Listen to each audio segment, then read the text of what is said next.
बात है, एक घने जंगल के किनारे एक शांत गांव में रामू और शंकर नाम के दो भाई रहते थे। दोनों लकड़हारे थे और अपनी कुल्हाड़ी के दम पर ही परिवार का पेट भरते थे। वे हमेशा साथ जंगल जाते और सिर्फ सूखी लकड़ियां और गिरी हुई टहनियां ढूंढते। रामू के पास एक बूढ़ा गधा था जिसका नाम धन्नू था और शंकर के पास एक जवान गधा था। गोलू दोनों अपने अपने जानवरों पर लकड़ियां लाद कर बाजार ले जाते और मुश्किल से गुजारा करते थे। एक रात तेज आंधी और बारिश आती है। रामू को उम्मीद थी कि कल उन्हें काफी सारी आंधी में टूटे पेड़ और गिरी हुई लकड़ियां मिलेंगी। संगीत। सुबह होती है। रामू जल्दी से शंकर के घर जाता है। अरे शंकर, जल्दी उठो, हमें जल्दी से जंगल जाना होगा। आज जंगल में काफी पेड़ गिरे होंगे। ठीक है रामू, तुम धनो और गोलू को तैयार करो, मैं अभी आता हूँ। और हमेशा की तरह दोनों भाई जंगल की ओर लकड़ियां काटने चल पड़े। वे थोड़ी देर चलते हैं, लेकिन उन्हें कोई भी सूखा पेड़ नहीं मिल रहा था। वे जंगल में काफी अंदर तक चले जाते हैं। बहुत मुश्किल से उन्हें थोड़ी सी सूखी लकड़ियां मिली, लेकिन उन्हें कोई भी सूखा पेड़ नहीं मिल सका जिसे वे ढूंढ रहे थे। तभी शंकर उदास हो गया। रामू सूखे पत्तों और टहनियों के बीच से सूखी लकड़ियां चुन रहा था, जबकि शंकर एक बड़े हरे पेड़ को देख रहा था। उसकी आंखों में एक अजीब सी चमक थी, जैसे उसे कोई खजाना मिल गया हो। रामू, कब तक हम इन सूखी लकड़ियों की तलाश में भटकते रहेंगे? देखना, हमें कितनी मुश्किल से थोड़ी सी लकड़ियां मिलती हैं, और वह भी कम दाम में बिकती हैं। इससे तो हमारा गुजारा भी ठीक से नहीं हो पा रहा। लेकिन शंकर, हम और कर भी क्या सकते हैं? हमें ऐसे ही अपना गुजारा करना होगा। देख भाई, कितना अच्छा पेड़ है। यदि इसे बाजार में बेचे तो बहुत अच्छी कीमत मिलेगी। इससे तो हम 2-3 दिन आराम से गुजारा कर सकते हैं, बिना किसी चिंता के। पर भाई, यही तो हमारा उसूल है। हमारे पिताजी ने भी हमें यही सिखाया था कि जंगल का बिना कोई नुकसान किए ही उसका फायदा उठाना चाहिए। हरे पेड़ काटना ठीक नहीं शंकर, ठीक नहीं। अरे यह बड़ा सा हरा पेड़ देख, इसे काटे तो एक ही बार में इतनी लकड़ी मिल जाएगी जितनी हमें पूरे दिन सूखी लकड़ियों में भटकने पर नहीं मिलती। सोच, इसे हम कितनी जल्दी अमीर बन सकते हैं। नहीं शंकर, ऐसा मत सोचो। अरे पेड़ जंगल की जान होते हैं। अगर हम उन्हें काटेंगे तो जंगल मर जाएगा, और फिर हम कहाँ जाएंगे? हमारे जानवर कहाँ जाएंगे? प्रकृति का क्या होगा? यह सिर्फ हमारी नहीं, पूरे गांव की जिंदगी का सवाल है। अरे छोड़िए ज्ञान की बातें, यह सब किताबी बातें हैं। हमें पेट भरना है, और पेट भरने के लिए कुछ तो करना ही पड़ेगा। सोच, अगर हम ऐसे चारप हरे पेड़ काट लें तो हफ्ते भर की छुट्टी हो जाएगी और पैसा भी खूब मिलेगा। हमें रोज रोज इस जंगल में भटकना नहीं पड़ेगा। नहीं भाई, मैं इसमें तुम्हारा साथ नहीं दे सकता। मुझे अपने उसूलों से ज्यादा कुछ प्यारा नहीं। मैं अपने पिताजी के दिए हुए वचन को नहीं तोड़ सकता। दोनों काफी समय तक एक दूसरे को समझाते रहे। यह बातें कब बहस में बदल गई पता ही नहीं चला। रामू अपनी बात पर अड़ा रहा और शंकर अपने लालच में अंधा हो चुका था। तो ठीक है, तुम अपने उसूलों के साथ सूखी लकड़ियां ढूंढो, मैं अपने तरीके से काम करूंगा। अब से हमारा रास्ता अलग है। उसी दिन से दोनों भाइयों के बीच एक गहरी दरार पड़ गई। शंकर के मन में लालच घर कर गया था और उसने अपने भाई के शब्दों को अनसुना कर दिया। संगीत। संगीत। अगले दिन सुबह शंकर एक नई चमकती हुई कुल्हाड़ी लेकर जंगल गया। उसकी आंखों में एक नई चमक थी, लेकिन यह चमक लालच की थी। वो सीधा हरे-भरे पेड़ों की ओर बढ़ा जैसे कोई शिकारी अपने शिकार की तलाश में निकला हो। आज से मैं अपनी मर्जी का मालिक हूँ। हरे पेड़ काटना ज्यादा आसान है और इसमें पैसा भी ज्यादा है। रामू को क्या पता असली कमाई कैसे होती है। शंकर ने बेदर्दी से हरे पेड़ काटने शुरू कर दिए। संगीत। हरे पेड़ उसे आसानी से मिल जाते थे और उनकी लकड़ी भारी होने के कारण बाजार में अच्छे दाम पर बिकती थी। वह ढेर सारी लकड़ियां अपने गधे गोलू पर लाद कर ले जाता और अच्छा पैसा कमाता था। लकड़ियां ले लो लकड़ियां। लकड़ियां ले लो लकड़ियां, हरे पैर की लकड़ियां। और तभी शंकर के पास एक सेठ आता है। अरे भाई, यह लकड़ियां क्या भाव लगाई है? मुझे अपनी फर्नीचर की दुकान के लिए अच्छी लकड़ियां चाहिए। सेठ जी, बहुत मजबूत लकड़ी है, आज ही काट कर लाया हूँ। 50 रुपए किलो दे दूंगा। हाँ, ठीक है। लकड़ी तो बहुत अच्छी है। मैं अभी अपनी बैलगाड़ी लेकर आता हूँ और लकड़ियां ले जाता हूँ। शाम तक शंकर ने सभी लकड़ियां बेच दी थी, पर आज उसे बहुत अच्छा मुनाफा हुआ था। वो खुशी खुशी घर चला जाता है। संगीत। कुछ ही दिनों में शंकर के घर में सुख समृद्धि बढ़ने लगी। उसने अपने लिए 2 बैल, हीरा और मोती के साथ एक बैलगाड़ी भी खरीद ली थी। अब शंकर बैलगाड़ी पर और भी ज्यादा लकड़ियां ले जाता, जिसे वह फर्नीचर के काम में लकड़ी बेच देता और उसे भारी मुनाफा होता। अब तो शंकर ने अपने साथ एक आदमी भी रख लिया था जो उसकी मदद करता था। वहीं दूसरी तरफ रामू अभी भी सूखी लकड़ियां खुद ही बेचता। एक दिन रामू बाजार में लकड़ियां बेच रहा था। तभी वहां शंकर अपने आदमियों के साथ आता है। उसके चेहरे पर घमंड साफ झलक रहा था। शंकर रामू को चिढ़ाते हुए बोला, अरे रामू, क्या हुआ? अभी तक लकड़ियां नहीं बिकी तुम्हारी।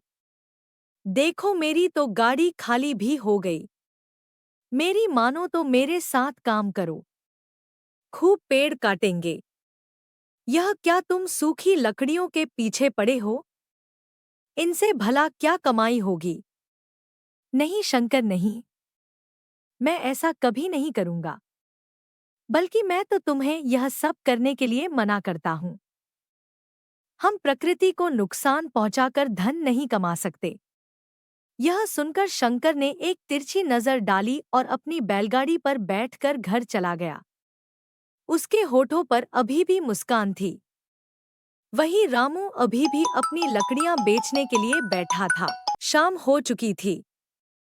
सूरज ढलने लगा था, लेकिन उसके पास अभी भी थोड़ी सी लकड़ियां पड़ी थी। वह थोड़ा चिंतित था। तभी एक ग्राहक आता है। अरे भैया, यह लकड़ियां क्या रेट में दोगे? भाई, 10 रुपए में सारी ले जाओ। थोड़ी सी बची है। बहुत अच्छी लकड़ी है, सूखी भी पूरी है। जलाने में कोई दिक्कत नहीं होगी। तुम्हें पसंद आएगी। अच्छा ठीक है, दे दो मुझे। ग्राहक ने पैसे दिए और रामू ने उसे बची हुई लकड़ियां दे दी। रामू ने राहत की सांस ली। संगीत।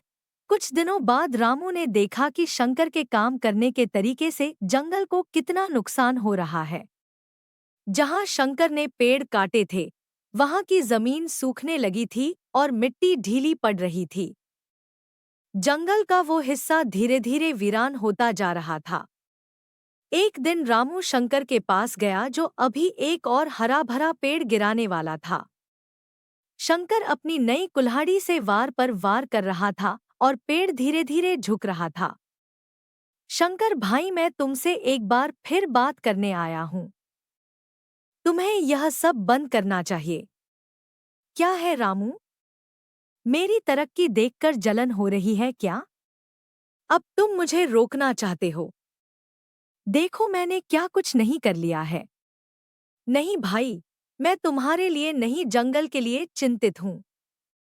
तुम जिस तरह से हरे पेड़ काट रहे हो, एक दिन यह जंगल खत्म हो जाएगा। फिर हम कहाँ जाएंगे? हम कैसे कमाएंगे? यह जानवर कहाँ जाएंगे? प्रकृति का क्या होगा? यह तो हमारे अपने पैरों पर कुल्हाड़ी मारने जैसा है। अरे बस कर रामू, यह जंगल बहुत बड़ा है। हम काटते रहेंगे और यह उगते रहेंगे। तुम्हें पता नहीं मैंने कितना पैसा कमा लिया है। अब मैं जल्द ही एक और बैल खरीदने वाला हूँ। फिर मेरी कमाई और बढ़ जाएगी। तुम समझ नहीं रहे हो भाई। जब जंगल ही नहीं रहेगा तो बारिश नहीं होगी, नदियां सूख जाएंगी और फिर खेती भी नहीं हो पाएगी। और पशुओं को चारा कहाँ से देंगे? तुम्हारा पूरा जीवन इस जंगल पर निर्भर है। जंगल नहीं तो जीवन नहीं। तुम्हारी यह बातें मुझे और नहीं सुननी। मुझे अपना काम करने दो। तुम अपनी सलाह अपने पास रखो। दोनों के बीच काफी देर तक बहस चलती रही। रामू उसे समझाता रहा, लेकिन शंकर अपनी धुन में मग्न था। अंत में शंकर ने एक प्रस्ताव रखा जो उसके मन में पहले से ही था। ठीक है, बहुत हो गया। एक समझौता करते हैं। इस जंगल को दो हिस्सों में बांटते हैं। गांव से बाईं तरफ का जंगल मेरा होगा और दाईं तरफ का जंगल तुम्हारा। मैं अपने हिस्से में जैसे चाहो वैसे लकड़ी काटूंगा और तुम अपने हिस्से में जैसे चाहो वैसे काटो। और अगर किसी ने दूसरे के हिस्से से लकड़ी काटी तो उसे अपना घर और अपनी सारी संपत्ति दूसरे को देनी होगी। बोलो मंजूर है? अगर तुम डरते हो तो मना कर दो। रामू को यह शर्त अजीब लगी, पर उसे लगा कि शायद यही एक तरीका है जंगल के एक हिस्से को बचाने का। ठीक है, मंजूर है, मुझे अपनी मेहनत पर भरोसा है। और इस तरह जंगल को दो हिस्सों में बांट दिया गया। रामू अपने हिस्से में सिर्फ सूखी लकड़ियां काटता रहा और जहां एक पेड़ कटता उसकी जगह वो दो तीन नए पौधे लगा देता। वो जंगल की देखभाल करता। नतीजा यह हुआ कि रामू की तरफ का जंगल हरा भरा और घना होता गया। वहां तरह तरह के पक्षी और जानवर आते और हवा में ताजगी बनी रहती। वहीं शंकर अपनी तरफ के जंगल में बेदर्दी से हरे पेड़ काटता रहा। उसने अपने हिस्से में एक भी नया पौधा नहीं लगाया। कुछ ही समय में शंकर के हिस्से का जंगल वीरान होने लगा। हरियाली गायब होती जा रही थी और उसकी जगह सिर्फ ठूठ और सूखी मिट्टी दिख रही थी। शंकर का लालच बढ़ता गया।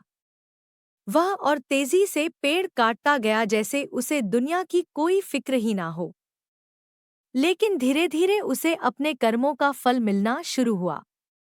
जहां शंकर ने पेड़ काटे थे, वहां की जमीन कमजोर और मिट्टी खराब होती गई। पेड़ों की जड़ें मिट्टी को बांधे रखती हैं, लेकिन पेड़ कटने से मिट्टी ढीली पड़ गई थी। ऊपर की उपजाऊ मिट्टी बहने लगी थी जिससे जमीन बंजर होती जा रही थी। एक दिन हल्की सी बारिश हुई लेकिन शंकर के हिस्से के जंगल में पानी भर गया। मिट्टी इतनी ढीली थी कि वो पानी को सोख नहीं पाई। जगह जगह छोटे छोटे गड्ढे बन गए और रास्ते कीचड़ से भर गए। हीरा मोती जोर लगाओ। यह क्या हो रहा है? यह रास्ता इतना खराब कैसे हो गया? संगीत, ये कैसा रास्ता है? पता नहीं आज बाजार पहुंच पाएंगे या नहीं। हमारा तो सारा काम रुक गया। शंकर भाई, आपने इतने पेड़ काटे हैं, इसलिए मिट्टी ढीली हो गई है। अब बारिश का पानी रुक जाता है और सब कीचड़ में बदल जाता है। यह तो प्रकृति का प्रकोप है। बकवास मत करो। इसे बाहर निकालो। मुझे किसी की सलाह नहीं चाहिए। शंकर को उस दिन भारी मुश्किल का सामना करना पड़ा। उसकी बैलगाड़ी शाम तक फंसी रही और वो अपनी लकड़ियां बाजार तक नहीं ले जा पाया। उसे भारी नुकसान हुआ, पर वह अभी भी अपनी गलती मानने को तैयार नहीं था। उसने सोचा कि यह बस एक खराब दिन था और अगली बार ऐसा नहीं होगा। कई बार ऐसा हुआ कि शंकर की बैलगाड़ी मिट्टी में फंस जाती या रास्ता कीचड़ से भर जाता।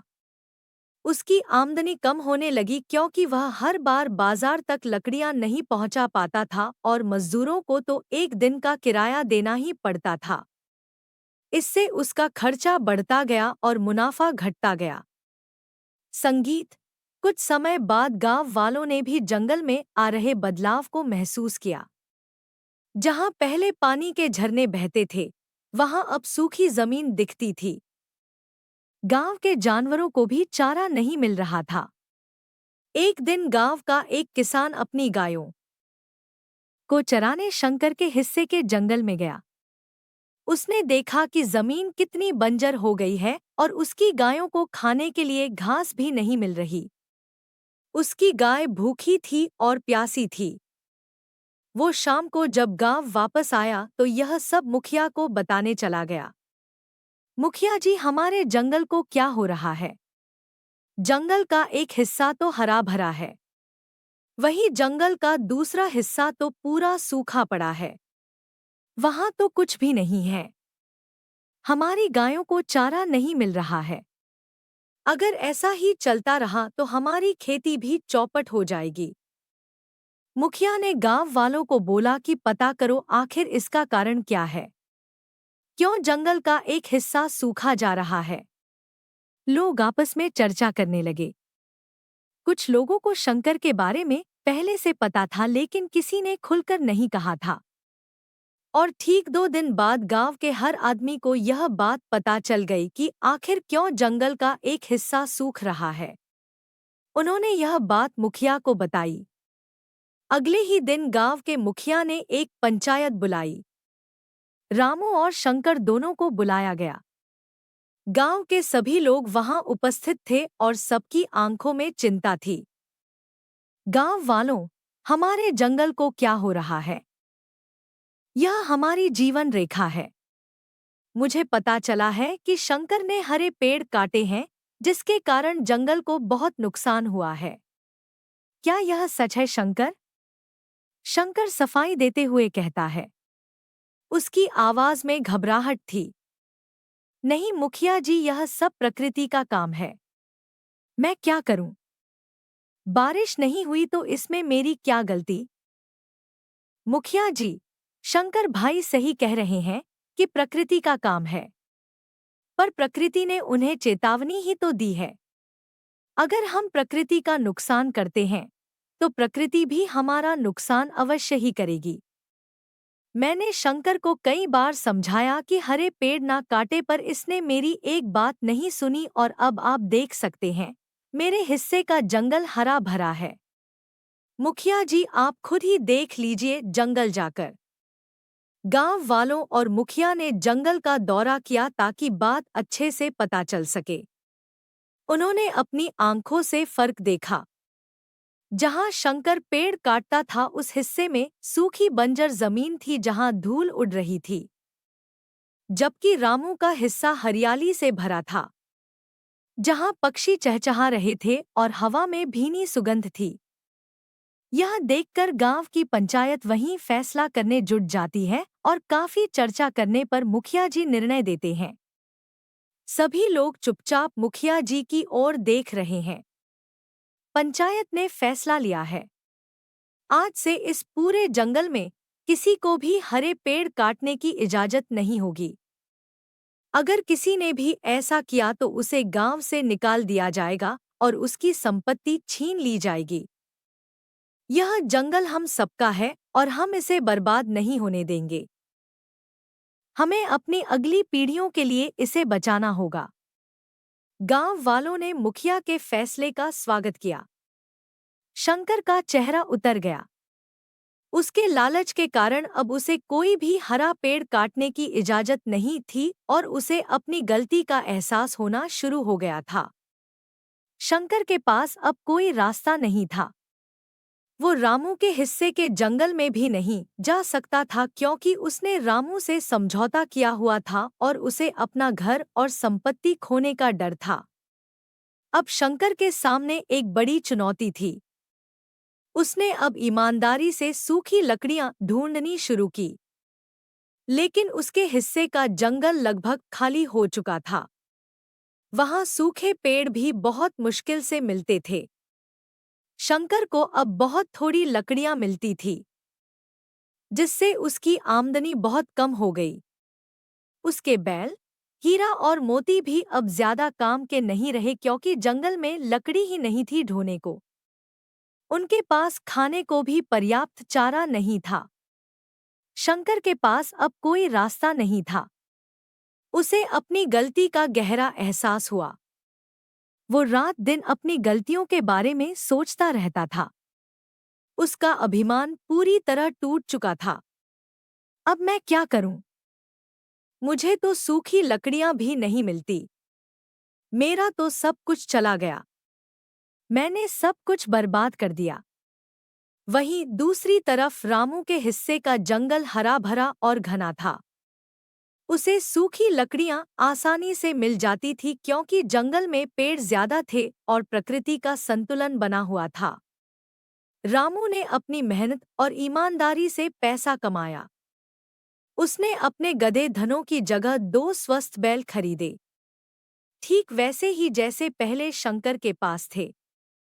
रामू अब और गहरे जंगल में जाकर सूखी लकड़ियां काटता, जहां और भी अच्छी लकड़ी मिलती थी। उसकी आमदनी बढ़ती गई। उसने अपनी पुरानी झोपड़ी की जगह एक बड़ा पक्का घर बनवाया। अब रामू एक अमीर आदमी बन गया था। उसने अपनी लकड़ियों की एक बड़ी दुकान भी खोल ली, जहां वो सिर्फ टिकाऊ और पर्यावरण अनुकूल लकड़ी बेचता था। लोग उसकी ईमानदारी और उसके काम की तारीफ करते थे। वो गांव में एक मिसाल बन गया था। एक दिन शंकर रामू की नई दुकान पर आया। वो उदास और थका हुआ लग रहा था कि आंखों में पश्चाताप था। रामू, जो अपने भाई की हालत देखकर दुखी था, दुकान के अंदर से बाहर आते हुए अपने भाई को गले लगा लिया। रामू, मैं तुमसे माफी मांगने आया हूं। तुमने सही कहा था। लालच ने मेरा सब कुछ छीन लिया। आज मैं गरीब हो गया हूं और तुम देखो कहां से कहां पहुंच गए। मुझे माफ कर दो भाई। तुम्हें अपनी गलती का एहसास हो गया। यही बड़ी बात है। मैंने तुमसे कभी कुछ नहीं कहा, पर मुझे खुशी है कि तुमने सबक सीखा। रामू ने शंकर को अपनी दुकान में काम दिया और उसे फिर से एक नई शुरुआत करने का मौका दिया।